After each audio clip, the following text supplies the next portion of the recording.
What is up, everybody? My name is Kyle Matovcik. I am the host of the In Liberty and Health podcast, where we talk all things liberty, health, and wellness, and beyond. My hope is to encourage and spread the message of liberty and physical and mental well-being. I hope you enjoy all the topics we talk about with our guests. We're on all major streaming platforms, so please sit back, relax, and enjoy. Man, I'm doing as good as anyone can do getting buried by his 13-year-old son on leg day. I'm not going to apologize for not being on this podcast because I got to go see Metallica. So if that's a problem, kiss my ass. Okay? All right. All right, everybody, we are nearing episode 100. This is episode 96 with Dennis Misigoy. Did I say that correctly? You got it, man. Oh, nice. Good. I've been looking forward to talking to you for quite a while because I've noticed you're one of the people in the liberty sphere that isn't very dogmatic. And even as you self-proclaim, you don't really hero worship either. And I've come to really respect that about you in particular, because a lot of people tend to worship people in the liberty movement. And I think I get it. And, you know, it's good to have people that you admire, but also it's not good to completely blindly worship people. Yeah, no, thank you. I do agree that it's one of these things where I do admit that I probably make the one exception for Ron Paul a little bit, but that'd probably be the one and only that I kind of fanboy out for. But other than that, yeah, I mean, I try to maintain an even keel, and you know, I think in a lot of ways, just my personality and who I am is a little bit different in that sense of a little bit less of this sort of reliance on the human character and stuff, and more of a, and I think that exists to varying degrees with most people who end up becoming libertarians, because at some point you have to be motivated by the principles, you have to be guided by that. So I think that's a big thing for a lot of us, and I just happen to be wired a little bit more that way. So, but thank you. Sure, of course. So I guess, anyways, we should probably start off with who are you, and you know, what's your kind of place in the liberty movement? I've heard you kind of say it on a couple other podcasts, but I feel like you've had a little bit more success than most. So yeah, what's your story? So my story, geez, I'm trying to think how far back I want to go and start. You know, the youngest son of two immigrants. You know, born and raised in Miami-Dade County, Florida. You know, fast forward a bit to being an adult.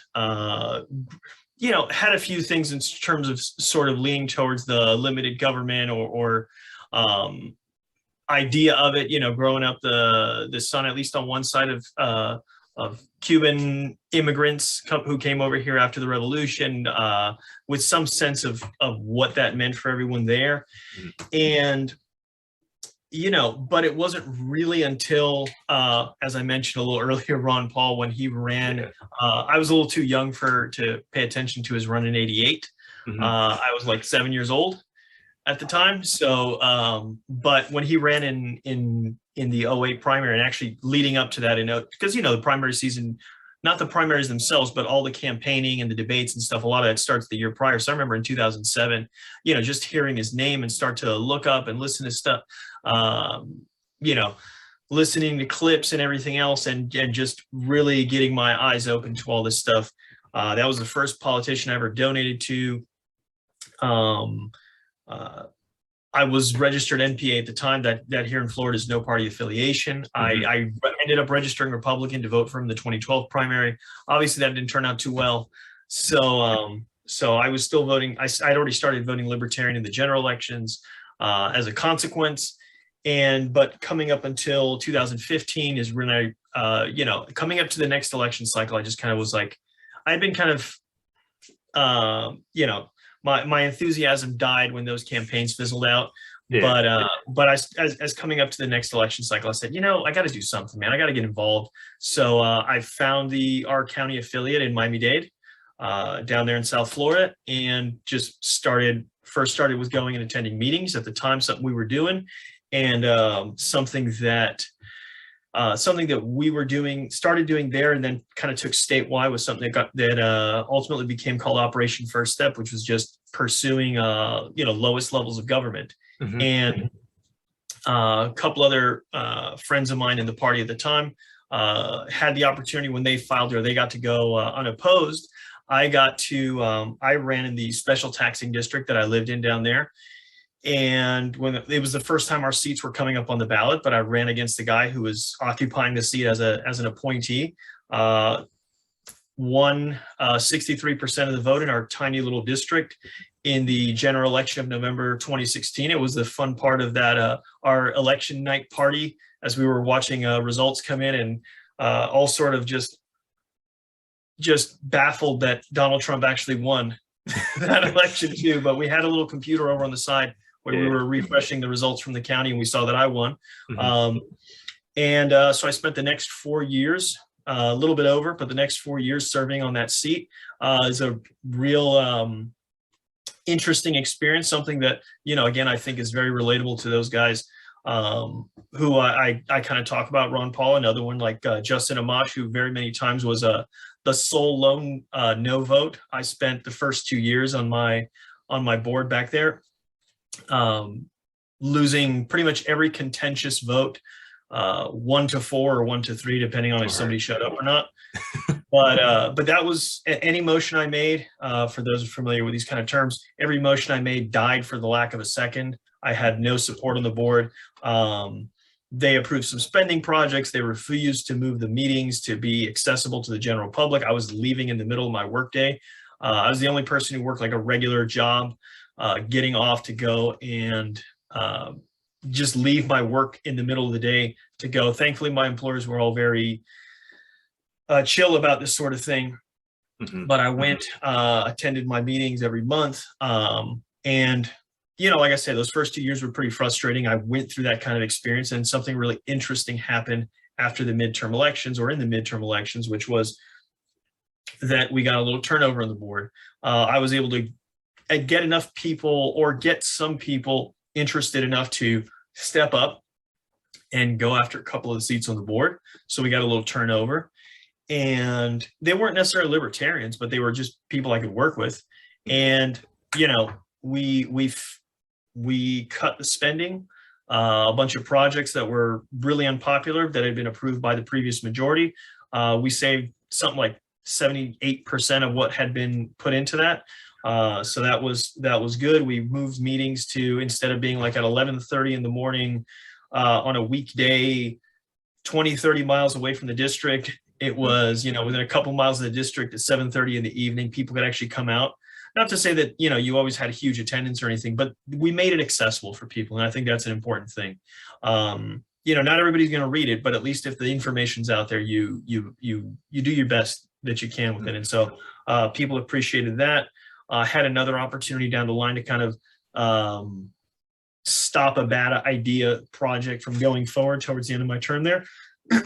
But that was, that was something I got to do from 2016 up to 2021.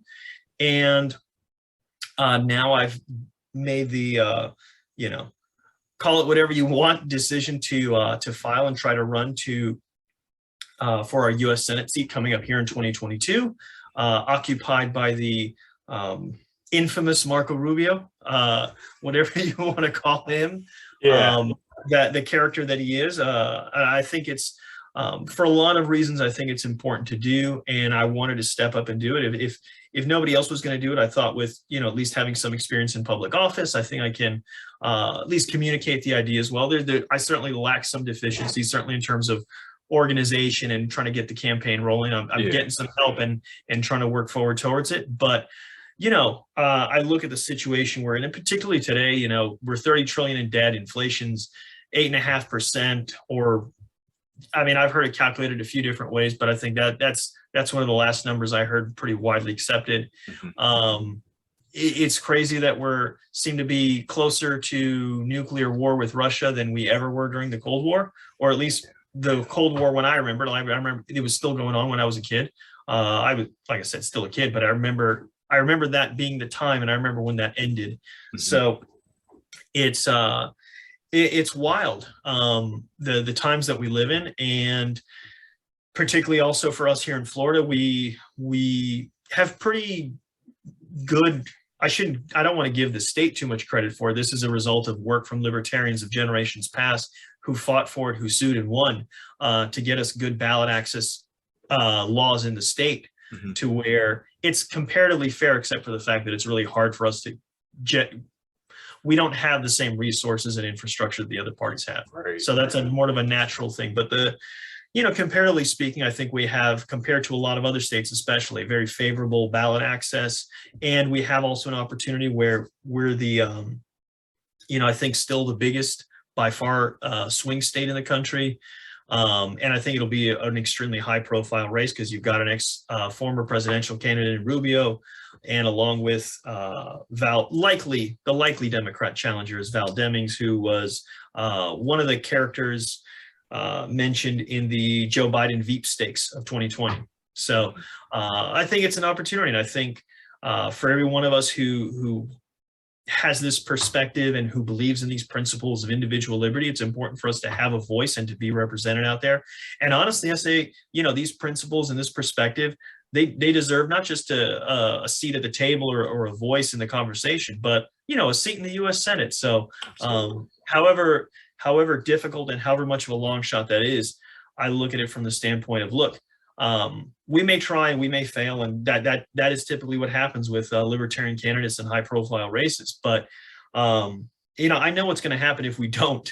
So, and that is stuff that I just don't want to have continue to happen. So we can't have it change, and I can't complain and say, gosh, how bad the Republicans and Democrats are, and then not give people at least something else to try. Yeah, absolutely. And there's a whole lot there. I can't believe you're 40 years old. you could have fooled the fuck out of me, dude. But yeah, you look good for your age. Thank you, sir. Thank so you. Clearly all the political experience hasn't gotten you too bad. You ever see the before and after for Obama? It's pretty rough. Oh no, yeah, man. But at least to be president, man. To be president, gosh, man, that what that does to people, man. Yeah. You look at any of the guys who came in there, relatively young. Him, Clinton, even W, and all these guys. Yeah, no, that is something. And I'm thankful. I don't think it comes through enough on the camera, and I did trim a little bit, but when the beard, at least all the gray hairs kind of pop a little bit when it gets a little longer. So, but yeah, no, thank you. Yeah, dude, of course. So do you feel like your previous political experience is contributing to your Senate campaign? So like here in Pennsylvania, when you were talking about the first step kind of deal down there in Florida, we kind of did the same thing, except for it's called the Molt maneuver here in Pennsylvania, where essentially you just run libertarians either in unopposed seats or like more winnable seats and just try to take up as many seats as possible. And that's actually been incredibly successful. So we have, I think it's over 176 elected libertarians here in Pennsylvania. There's some that are mayors, some like not insignificant positions, but then there are obviously some insignificant positions as well. But the idea for me, at least, and I'm guessing this is probably the same for you guys down there, is that you just kind of get started here, and it's a good kind of like down payment on getting people elected in the future. So I guess first, let's do you think your previous political experience is kind of complementing your Senate run? I think so. I think it at least helps with the conversation a little bit. I'm not just, some random guy who just decided to file, who just does this thing. I can at least say that I've got a little bit of experience. Obviously, it's modest compared to what the likely other people in that race are going to have. But I can certainly say that, look, I went into a deliberative body, occupied a seat. I faced opposition, which, and this is another point I like to make when I sort of talk about this, is the fact that realistically, even if every libertarian who ran for both the U.S. House or Senate, every libertarian running for federal office in 2022, if every single one of us won and we got to Washington, D.C., we still wouldn't be able to do anything. It would be very much like what I just described to you about my first 2 years on the board I sat on, because we would still be vastly outnumbered. We're not contesting every seat, obviously. We don't have the resources for it. But even if that happened, we'd be there. But it's the first step in, not to make a pun out of it, but it is, change has to begin somewhere. Change doesn't happen overnight. That was my experience there. And it's something I understood that, you have to sort of endure those hard times a little bit. Whoever the first guy is getting elected as a libertarian at that level is going to have a terrible first stretch, because you're just not going to get much help. I mean, you can try to do some things, but realistically, if you're going to be bold and stick to your principles, and you're going to be proposing legislation to end the Federal Reserve, to abolish, the ATF, or the Department of Education, or Department of Homeland Security or whatnot, if you're going to be bold and try to do things like that, or even try just simply defunding these agencies or whatnot, there's not going to be a lot of support from the establishment there. Yeah. And that's what you're going to be surrounded by. So in that respect, I think I'm well suited for that, because I kind of went through that experience, obviously at a very, very different level, but I think it's analogous.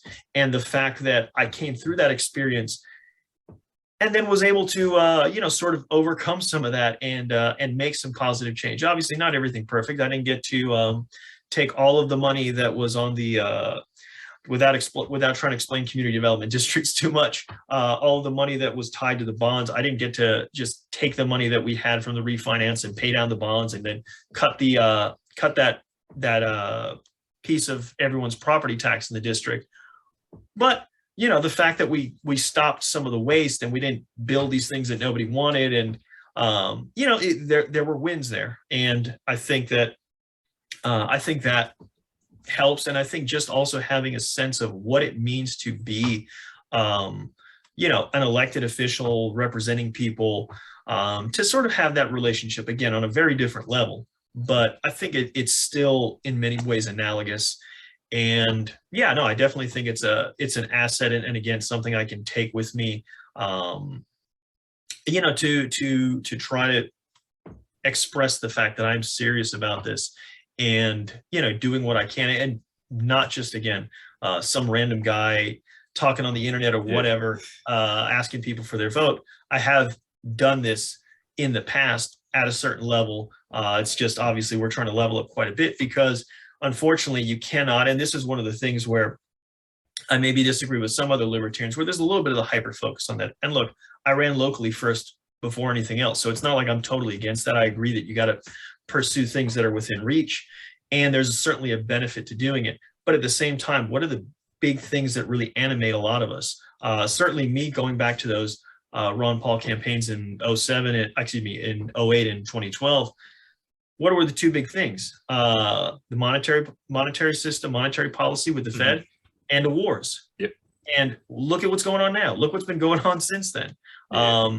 So it's as relevant as ever. And unfortunately, those are things that we cannot tackle at the local level. So, I think there's a need, and I think, having the experience helps out with my story, and I hope it helps out with the presentation, and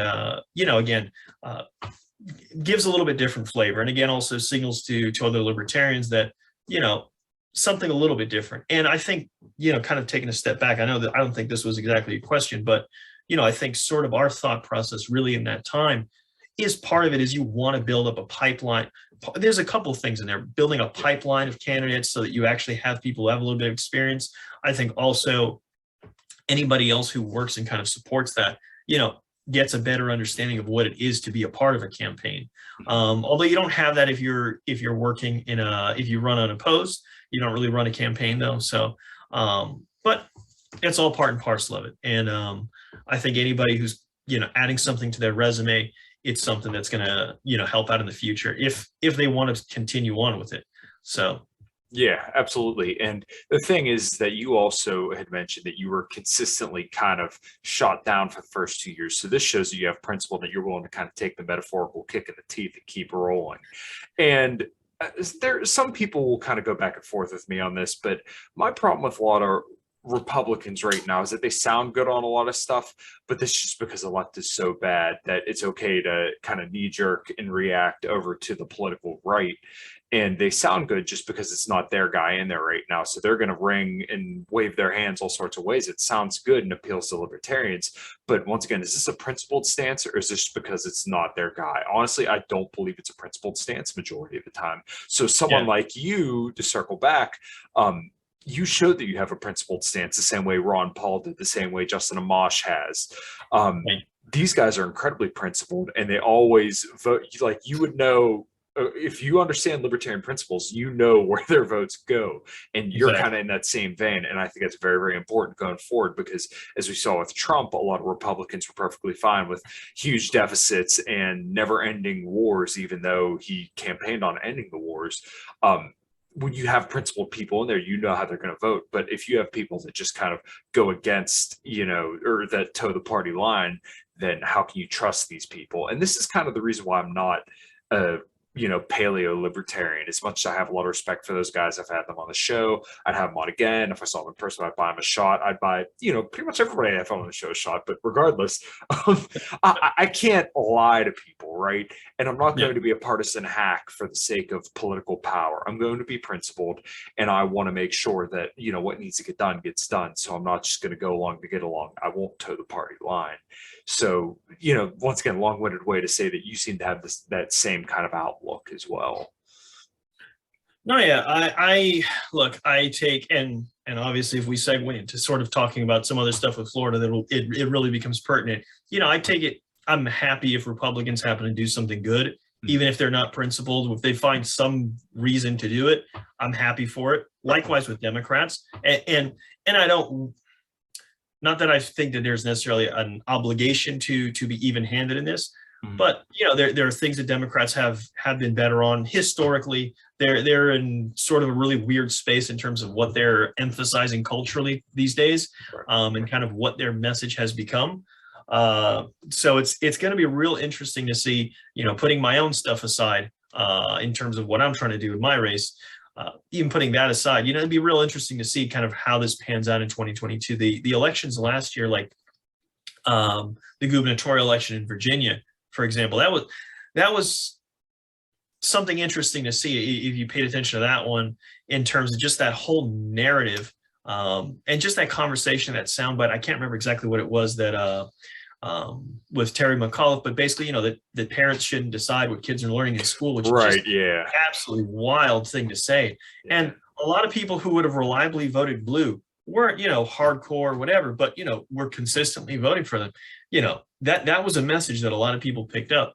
And so it's interesting that they've kind of gone that way. But like I say, on certain issues, they have in many cases done a little bit better. Republicans have done. I always like to say, not always, but I've said on occasion that, libertarians are what, in some sense, both Republicans and Democrats pretend to be, in terms of being principled advocate for liberty. We talk about people's right to choose, their lifestyle. When the left talks some of these cultural issues, when the right talks about, your economic freedom and, and there's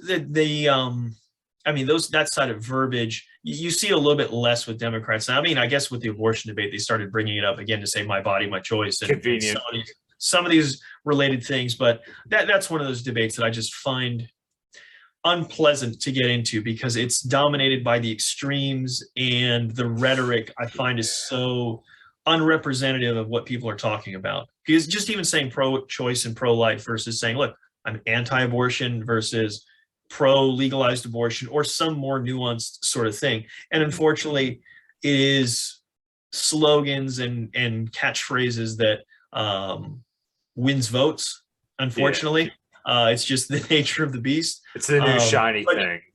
But if they just lived up to it, man, it would make such a difference in some of these cases. And one of the ones I go back to recently is because it was Trump. Trump was drain the swamp. My gosh, if he had actually done that, and instead of lifting, I'll give Obama credit for this. They put a stop on federal funding for gain of function research. Instead of lifting that ban and allowing us to fund this research in Wuhan, Trump could have instead drained the swamp and gotten rid of Fauci in 2017. Gosh, where would we be if that had been the case? I don't know. But it's a lot of talk, a lot of slogans, and we've got to find kind of our navigate our way, because we've still got to run our races in this environment. But what's at the core and what motivates us is obviously a recognition of the real problems that we're facing, and what I am convinced is the answer to it. And I started talking about this, and I've been saying for a while, what I believe is that, the real path to peace and prosperity is singularly the respect for individual liberty. And that's talking about peace, not just among nations out in the world, but also among us as individuals. By insisting that we're going to have government make decisions about this, that, or the other thing, it creates fertile ground for these culture wars and everything else. And it's conflicts that just don't need to happen. And we can live at peace if we just are willing to respect each other's space. But there's such an impetus to not do that. People are so convinced and so hell-bent on trying to make sure that everybody lives and acts and is the way that they are. But what I try to say is that, look, the best way for every one of us intrinsically knows that we want to be free. But what we need to understand, or what everybody needs to understand more appropriately, is that the best way for any one of us to be free is for every one of us to be free. And that's harder to distill down into a catchy slogan, but it is something I try to convey whenever somebody wants to take the time to listen to me. Mm-hmm. Yeah, dude, I totally got you. Yeah, and the problem is right now is that there's so much government involvement in our life that everything's so ratcheted up to 10 that people feel like they have to, I don't want to say vote harder, but they have to go harder in the culture war than the other side, so that way their piece is said. And you need a worse authoritarian than your enemy, because you got to make sure that your side of the culture war is enforced. And I think libertarians, it's so awful, because it should be the government's so small that it doesn't matter who's president, right? I think it might have been Rand Paul who said that, but regardless, the point still rings true, because we wouldn't have to worry about who's going to be the next president. It really shouldn't be that significant. And it's so frustrating to think about it, because this is like what a majority of our lives revolve around, especially after 2020. It's like, this is all we can worry about, because now, especially when people are talking about inflation, it's really frustrating because nobody goes to the root cause. I tweeted out today the NPC meme with a MAGA hat, and I put gas expensive, sleepy man bad. And that just kind of like sums up my thoughts. But it's like, okay, I agree with you, but the problem is, if you're just looking at more to it than that. Right. If you just look at the singular moment, then you're missing the whole thing. And once again, yes, you're right to a large degree, but you're not getting the root cause of the issue, which, as you kind of alluded to a little bit earlier, is monetary policy. And if you fix a monetary policy, you can essentially fix everything, because essentially it's all a consequence of monetary policy. Yeah. One of the other things I say in terms of just if you wanted to really have a catch-all to deal with so many of these things, one of them would also be government transparency. If we just knew, and in particular, when I talk about with the foreign policy, if we knew all of the sneaky, dirty stuff, subversive, if Americans understood everything their taxes were going to pay for, with real clarity, I wonder, I brought up Fauci a little bit ago, that I don't know if you read that story about like the beagles getting their heads eaten off by, puppies, I think. And I'm not like a huge animal guy or whatever, but I mean, I don't want to pay for that. And I don't know, I can't imagine, I can't imagine there'd be a huge percentage of Americans who would be okay with, their tax dollars paying for stuff like that. Yeah. Well, if you've ever read some of the Festivus reports, one of the most disturbing, I shouldn't even say necessarily disturbing, but one of the most jarring things I read was that they paid, I want to say it was either $10 billion or $10 million for COVID test tubes that turned out to be empty pop bottles. I swear to God, that is literally what your tax money goes to. Man. Yeah. No, yes. So many programs are, you look a layer deeper and it's a subsidy for an industry or a company that's connected with the right people. There's so much of this sort of thing that goes on. And again, it's a consequence of the mentality of a government that has to do all these things. One of the things I started to talk about, sort of during COVID at least, is a little bit of a distinction between us and the other two parties, which is that I think, at least based on my observation about sort of their bickering between each other during all this, is that, for them, they're both coming at this from the standpoint, they both come at just policy in general from the standpoint of government, and certainly our government, as being this omnipotent force. It's like it's the mandate of heaven. They've got the authority to do whatever they want. And the only debate between them is really about what should they do. And for us, it's obviously very different. It is that government doesn't have the power, legitimate power, to do any of these things. When we talk about, for example, what's the word I'm looking for? You know, and I think it's a very American core value, the idea that the power of government comes from, the authority of government comes from, again, not from the mandate of heaven or something like that, or some manifest destiny, but instead it comes from the people. It comes from the governed. Right. But what can I get? What power can I give government that I don't have? I don't have the power or authority to say what plant you can grow in your house, or what you can put in your body, or what items or machines you can own, or any of these sort of things. So if I don't have that power, or to force you to take an injection or wear a mask or any of these sort of things, if I don't have the power and authority to do those things, how can I vest it in government? So it's not there. And I think another sort of way that I hear it expressed so much in the mainstream political discourse, when they talk about and they say things like allowing people to do certain things as if it's a situation where we need the permission of government, or that government even is capable of really preventing these things. You know, when I hear people in particular with the conflict in Ukraine, you know, they talk about, are we going to allow Russia to do this? What do you mean allow? It's not like we've got a switch or something and pull the plug on them and, hey, sorry, your invasion's done.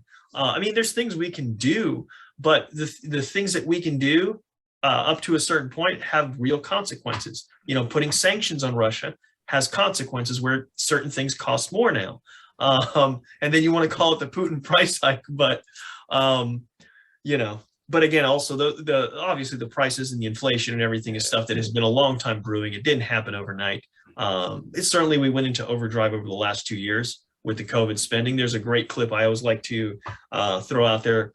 Every time I see it, at least on Twitter, I can always go find it, which is, I think, from a 60 Minutes report. They're interviewing Jerome Powell. It's like, so you flooded the system with money. It's like, yeah, that's what we did. It's like, where does it come from? He's like, well, do you just print it? And he's like, well, we print it digitally. And he basically, I mean, he's just straightforward about it because, and this is one of the things where a lot of people, I hear a lot of libertarians and libertarian adjacent people who are just sort of, I don't know if agorist is the right term, but all the sort of people who are just don't care about engaging in the political system. They think, oh, why bother with it? It's all rigged. It's this and that and the other thing. Call me crazy. I don't think it's actually rigged all that much, because they don't have to, because they do this stuff out in the open, and people still vote for them. And if people are still going to vote for them, why do you need to put in the effort to fix it? If people are still going to vote for you, even if you do this, who's going to put in that kind of effort? I do think there's, you know, anomalies, and there's stuff that they do, and they kind of fight between each other. But at the end of the day, you know, all that really is needed for us to kind of break through is to just win over. Somebody asked me about this last week, and kind of, I kind of had to go through my thoughts for it, but it really is, there needs to just be enough eyes opened, and there needs to be enough resolve among the people to just say that we're not going to tolerate any more of this. We're not just going to keep on accepting that these are going to be the people in power who are going to keep doing this, that, and the other thing that is just totally wrong. You know, just dragging us down to hell, basically. And that's the only way. You know, we've got to get to the point where enough people are just willing or not willing to accept it anymore, because that's the status quo. That's what our default has been, and it takes more to break out of that.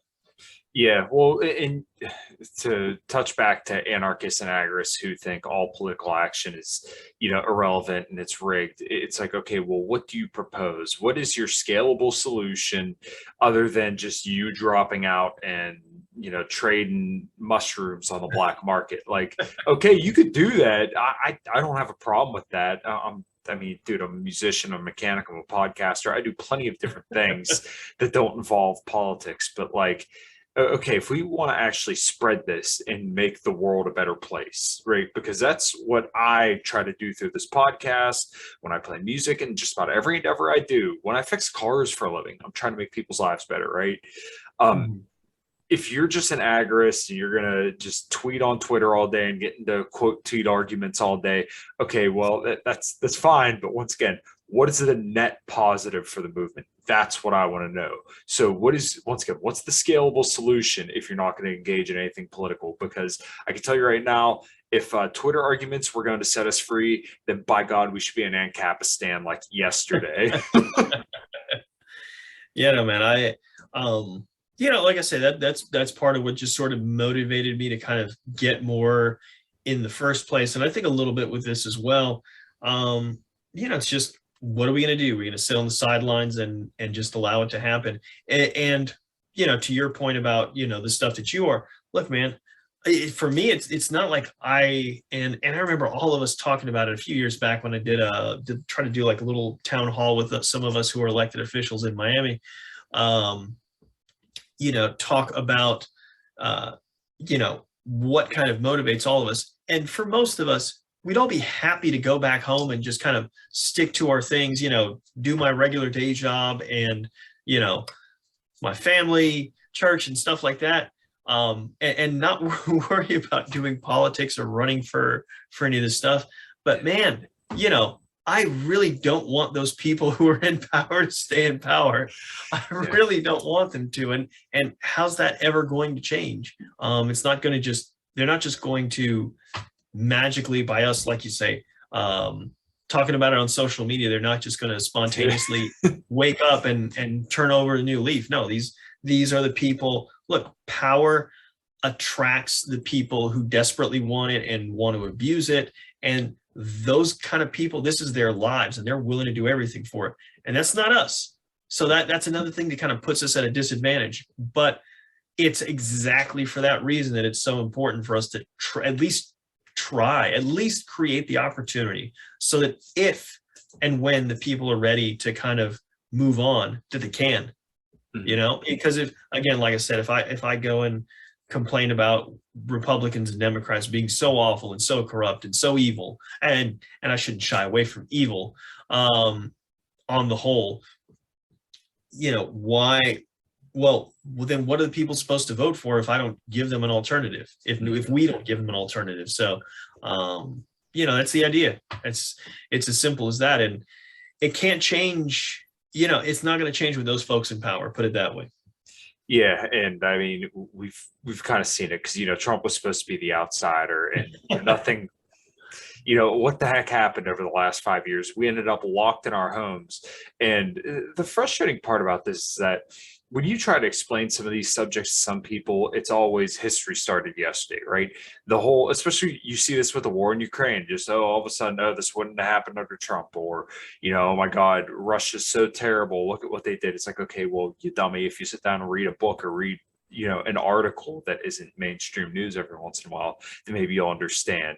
And this is where I think libertarians kind of shine the most, is that we understand the root of the problem, whereas just our current two parties are going to point at one another and say that, this is their fault. That once again, this wouldn't have happened under Trump, or, with Biden in there, this shouldn't be this way, or he's going to fix this. Well, okay. Well, once again, what's the root of the problem here? We're talking about a baby formula shortage right now. Like, dude, what the hell's going on? And then if you pull the thread on that, once again, government intervention in a couple markets, you have 3 people that make baby formula, and now we have a shortage. So, what the hell are we doing? Well, another good one, when you want to have, get at that sort of conversation, the student debt crisis issue. These loans did not just magically materialize in a free market. Okay. Yeah. Who's giving tens of thousands or hundreds of thousands of dollars in loans to 18-year-olds who don't even know what they're going to major in to go to college and then come out, and in what kind of time frame are they going to pay that back, with what kind of reliability? The whole thing is skewed. And I can understand why the folks who are affected by it say, well, hey, we want to have the debt canceled, and that's natural. Every one of us wants to have some of our problems solved, and if somebody you want a free ride, yeah, sure. And at the same time, even some people who aren't in that boat look at it and they try to rationalize and say, well, look, if these people are freed from this debt, then they can engage in other productive activity. They can do other things like, purchase homes, and this can, there can be some, and that's that's at least an argument. I'm not going to get into the nitty gritty of it, but the real thing about it is, no matter what, you're not dealing with the root cause. So at best, what you're going to end up doing is kick the can down the road. Okay, now you spent a whole bunch of money and you took care of all these people, and now in 20 years you're going to be in the same place, because you're going to have a whole next bunch of people because you didn't address the root cause. You left the system in place that created all these problems. And like you say, more often than not, that system is actually, those root causes a lot of times are other government policies that were put in there to achieve some other goal, for some other agenda. And that's also part of the problem, is that if they look at the causes, what you're really talking about stripping away is some of the things that they're doing. And that's obviously not something they're interested in. They're not looking at scaling back. They only want to look at opportunities to grow.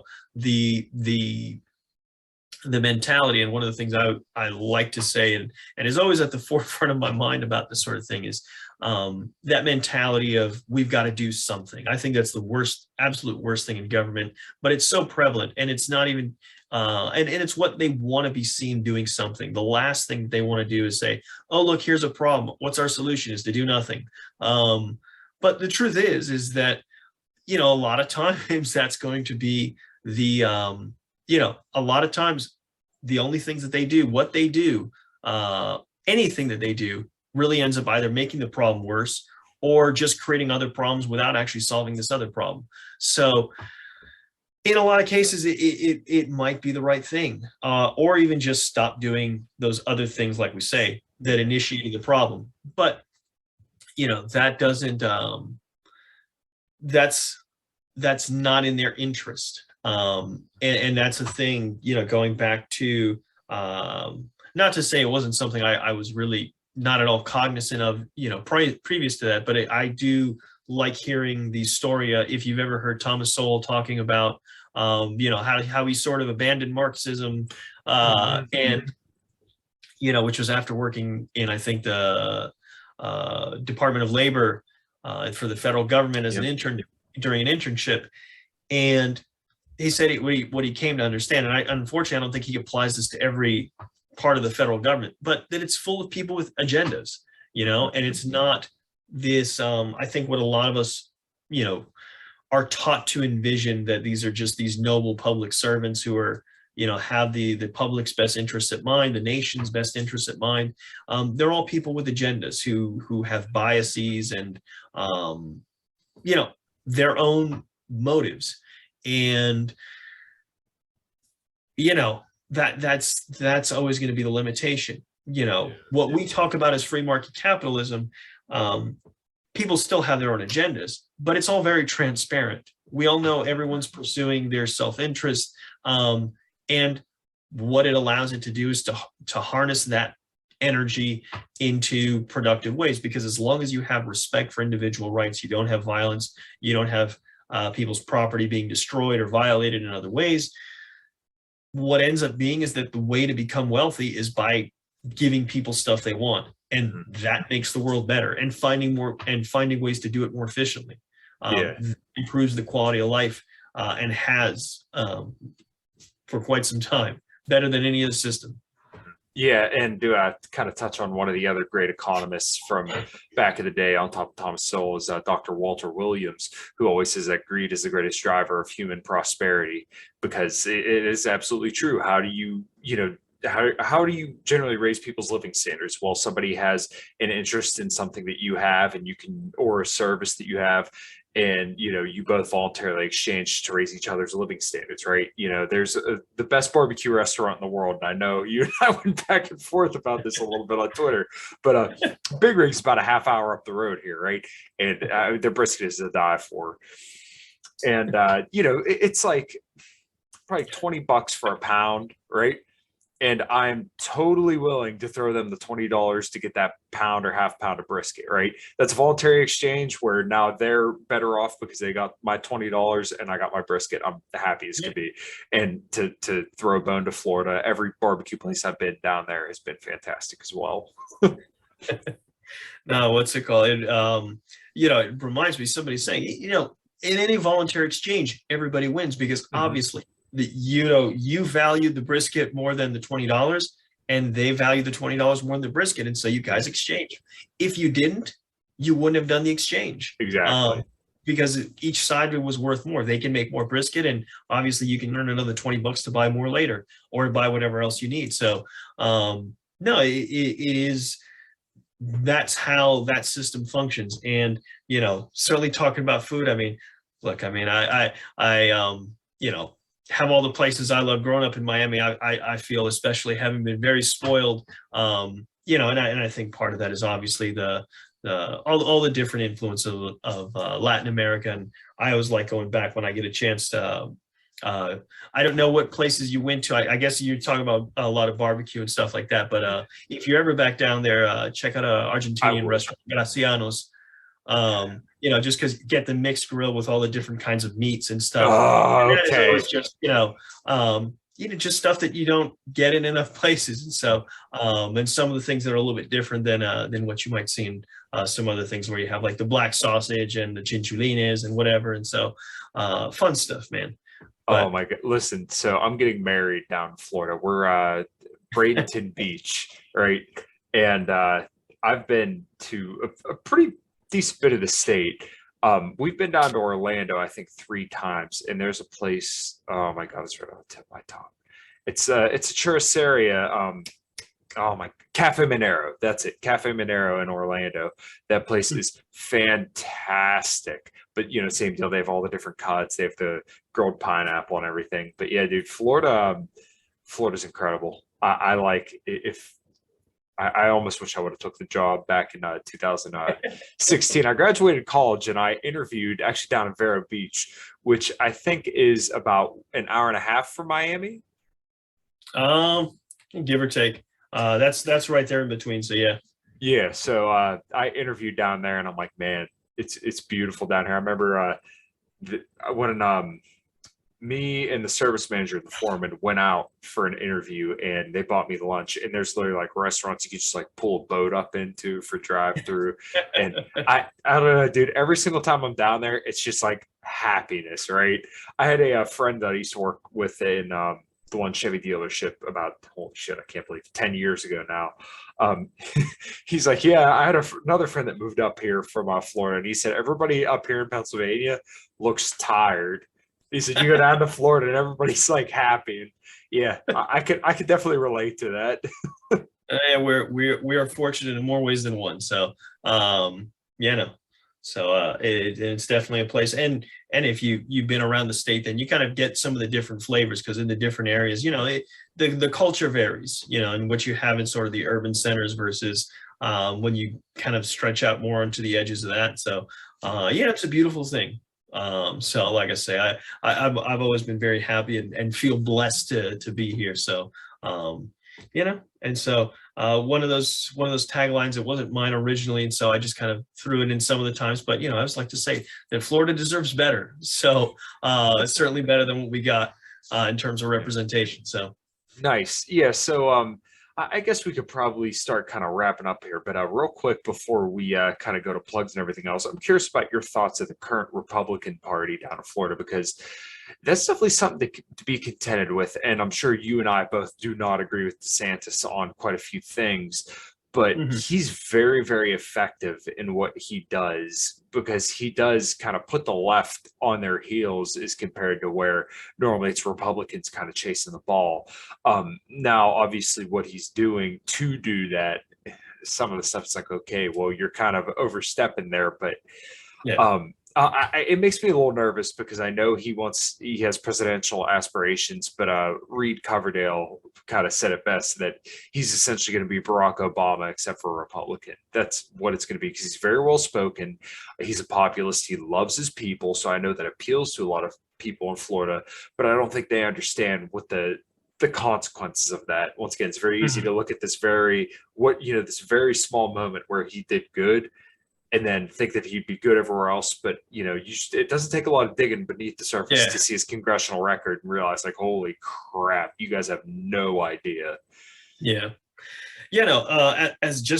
As a politician, not as a governor or whatever. I mean, as a politician, he's formidable. I think it's wild to me because I wasn't familiar with his congressional record when he ran for governor. And when he was running for governor in 2018, I thought it was like a terrible joke in the sense that like his campaign and his presentation was basically, I'm baby Trump. That's at least the way I'd characterize it. Because he had these commercials where he's like with his kids and they're like playing with like the 12 blocks. It's like, build a wall. And I mean, I don't know. We don't have a border with Mexico over here. And it's really weird. I just thought, what is this guy doing? But he won the nomination. He picked up and then he came in after Rick Scott. He didn't beat Gillum by very much, but but I will say this, from the time he came in, he did impress me, or at least start exceeding my expectations very early. One of the first things he did was going after this guy who was the sheriff in Broward County, Scott Israel, who had been the sheriff there for a very long time, but as kind of the accountability for what happened with the Stoneman Douglas, the Parkland shooting, because if you really pay attention to that, and this is one of those things, and not to go off on the tangent about Second Amendment and gun rights and stuff, but when people look at cases like that in particular was a case where law enforcement failed at so many different levels, and yet somebody wants to still turn around and hold people accountable who had absolutely nothing to do with that case. Whereas the law enforcement had failed at so many levels. And obviously there's the shooter himself. But going back to that, DeSantis has gotten some things right. Obviously that I just gave one example in terms of, because I'm not even across party lines, I typically don't expect to see these guys hold these people on the other side accountable. For example, lock her up, lock her up. What happened with that? So I'm not used to seeing these guys actually go after the people on the other side. Anybody in government really, or who's, anybody who's part of the good old boy club in that sense. He's been good on some other things like I think like school choice and whatnot. The Republican Party here has been generally pretty good on and to the benefit of Floridians. And obviously the big one is COVID. Even if it's not a perfectly libertarian stance, like when he does stuff like say that a private company can't have a mandate and stuff. Okay, that's overstepping from a libertarian purist standpoint. But look, if you're going to get it wrong, and these guys are pretty much always going to get it wrong. If you're going to get it wrong, I prefer that you get it wrong by erring. I don't not err like ERR on the side of the individual, on the side of the individual choosing. So I'm okay with that one. I don't think that those things and some of the other ones are motivated by, like I say, a principled commitment to liberty or anything like that. I think it was what was expedient. He picked a side, they picked a side, and they happened to get on the right side of it. But he's certainly formidable, and you see how some of these people come after him on the in some of these press conferences, and he is adept. He's sharp, and he's got it together. So he's formidable in a lot of sense. There's but to a point where I say also something I mentioned earlier when we were talking about some of these, I'm trying to think if it was as much with the political and some with the cultural and everything, but it gets to a point of being self-destructive. Like the whole thing with Disney. Okay, Disney, fine, they were stupid and they, decided to kick up some fuss about, the bill that they passed over here regarding education and, what stuff that they could stick into the curriculum and so forth, by really kind of, and there's obviously a lot of popular misrepresentation of it, but whatever. But then his response to that is, okay, so we're going to try to get rid of the Reedy Creek Improvement District and, I mean, who does it help? I mean, Yeah. okay, I get that it's just trying to stick it to them, but it's like when we're putting tariffs on China. Okay, great. Now we get to pay more for Chinese goods, and the government gets more money. Who are we helping in all this? And that's a real good question. I mean, maybe he gets some brownie, maybe he gets himself some political points out of it, but it's not really going to enrich the state. And obviously, that's a big part of the economy. And if you've ever been there, I think also, on another sort of different tangent where, that's actually like a really good example where even if it's a mega corporation, look, you can have somebody other than government making roads and infrastructure and all this stuff and actually have it not be a disaster, but actually, hey, here's a great model of something clean and everybody likes to go there. And it's very pleasant and very, very little government involvement and all that. So, which is something, at least for libertarians, we would like to say, hey, that's a good model, even if some of their own politics are not good, to be kind. Yeah. But it is what it is. But like I say, DeSantis is, we'll see what happens. And I agree with you. It's very easy to look at this sort of narrow subset of things that he's done and what his record is, and say, wow, and obviously you can see him sort of setting himself up for the future if he wanted to run for president to be very formidable there. But when you look at some of the other things, some of the other stuff he has supported in the past, or even just things that he said,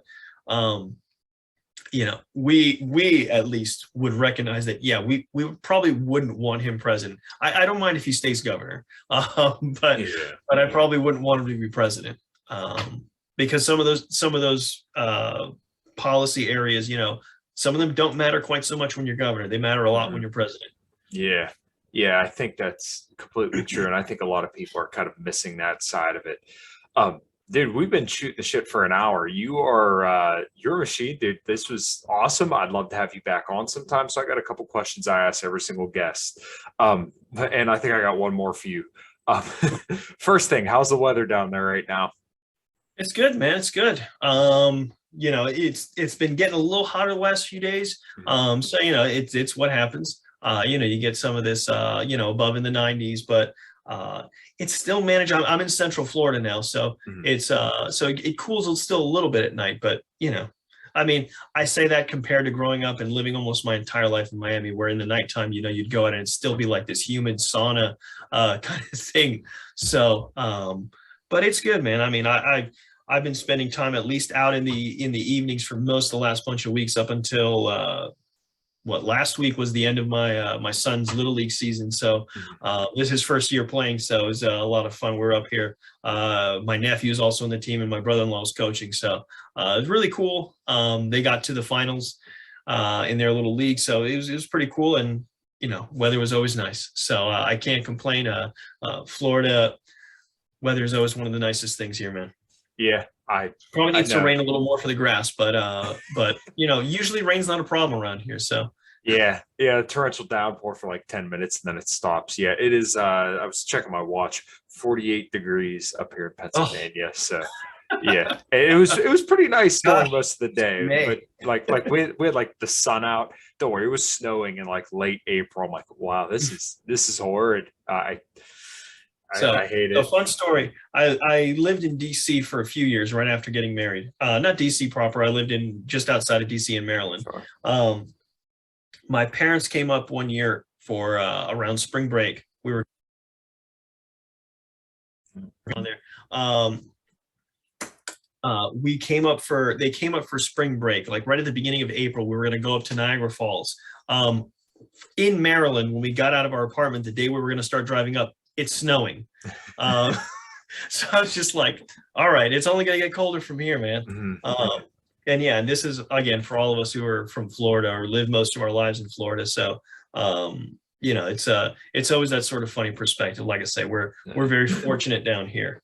Yeah, dude, I couldn't imagine living there my entire life. I think I'd be so much of a happier person.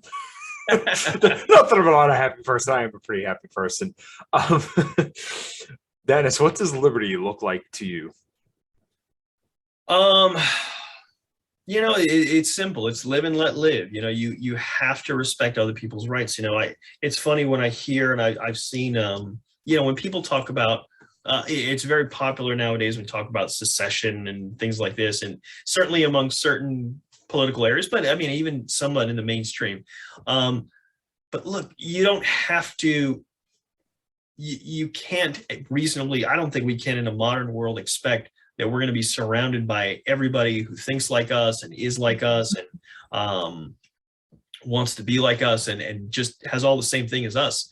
And what kind of a world would it be? At least what I'm used to. People are going to be different, and you just learn to respect that. And most of us can do it on an individual level.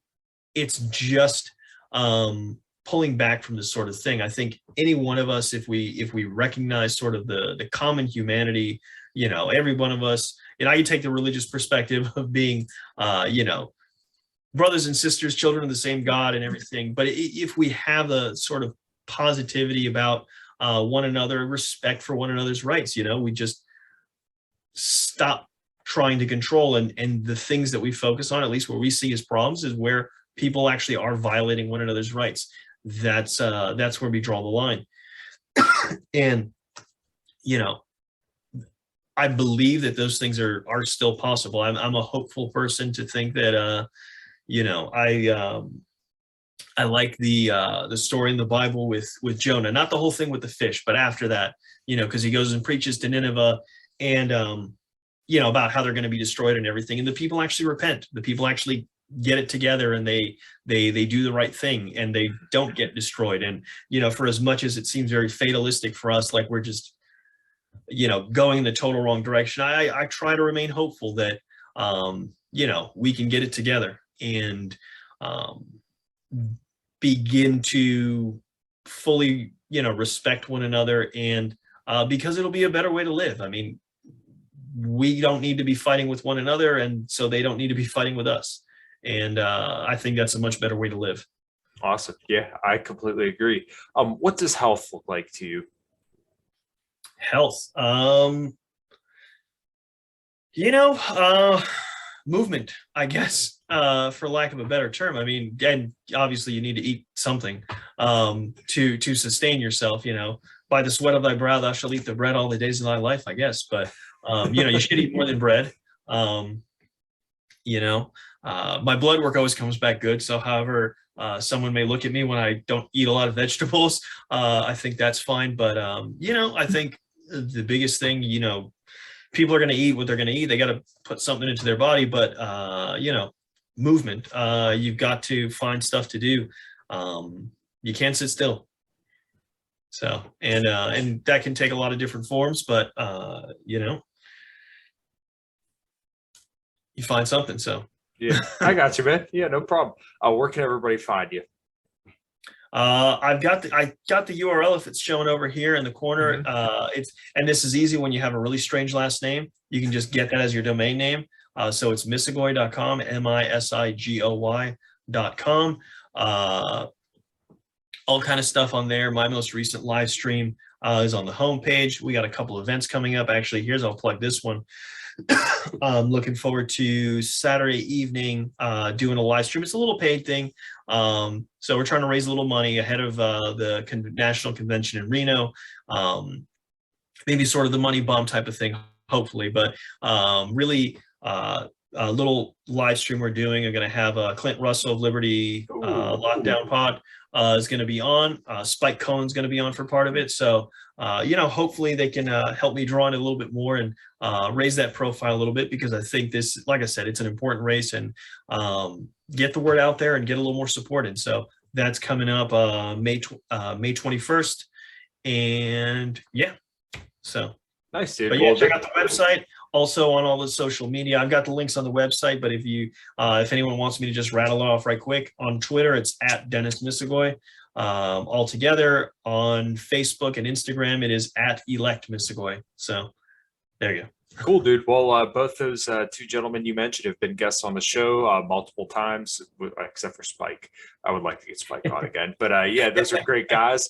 And dude, I think you're right up there with them. This is a really, really cool show. we'll have to do it again sometime. And yeah, dude, if you don't got anything else, we'll close her out. All right, brother. Thank you so much for having me on. I really appreciate it. And thank you, man. Definitely. Let's make sure we do it again. For sure.